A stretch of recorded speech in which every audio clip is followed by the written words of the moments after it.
বাইরে পড়ছে প্রচণ্ড বৃষ্টি, সকাল সকাল এখন ভাইপো আবদার করলো পরোটা আর ছোলার ডাল বানিয়ে দে।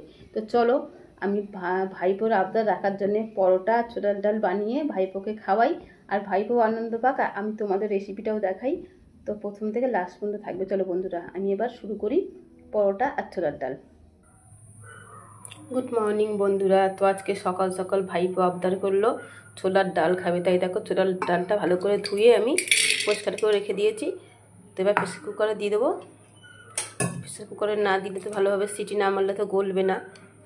তো আমি এই বাটিটা মেপে এক বাটি জল দেবো, যেহেতু এক বাটি ছোলার ডাল দিলাম, এক বাটি একটু কমই ডাল দিয়েছিলাম, ওই জন্য এই বাটি মেপেই জল দিলাম, নাহলে জল আবার উতলায় পড়বে। তো দেখো ছোলার ডালটা সিদ্ধ করে নিলাম। এবার দিয়ে দেবো হচ্ছে গিয়ে ফোড়ন। কড়াইয়ে দেখো সর্ষের তেল দিয়ে দিয়েছি। এবার দেবো হচ্ছে জিরে, একটা শুকনো লঙ্কা ফোড়নে। এইভাবে নিরামিষ দিনে করলে ছোলার ডাল বানিয়ে খেলে খুব ভালো লাগে, জানো তো বন্ধুরা। আর একটু দেবো হচ্ছে, এটা হচ্ছে গিয়ে জিরে গুঁড়ো, আর কিছু না। ফ্লেমটা বন্ধ করে দেবো। এবার দিয়ে দেবো হচ্ছে ছোলার ডালটা, একদম সিম্পল বানালাম আমি, একদম সিম্পল হবে। আর নুন হলুদ তাহলে দিয়ে দিয়েছিলাম। তো ছোলার ডালটা হয়ে গেছে। এবার দেবো একটু চিনি, ছোলার ডাল একটু মিষ্টি মিষ্টি ভালো লাগে নিরামিষ দিনে আর কি। আর একটু গরম মশলা দিয়ে নামিয়ে দেবো।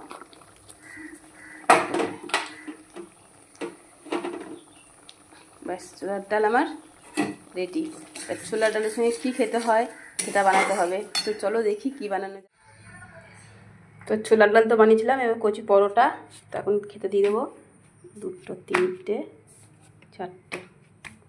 আর এখানে হচ্ছে এই দেখো ছোলার ডাল। ছোলার ডালটা একটু চাকা চাকাই করেছি, ঝোল ঝোল করিনি।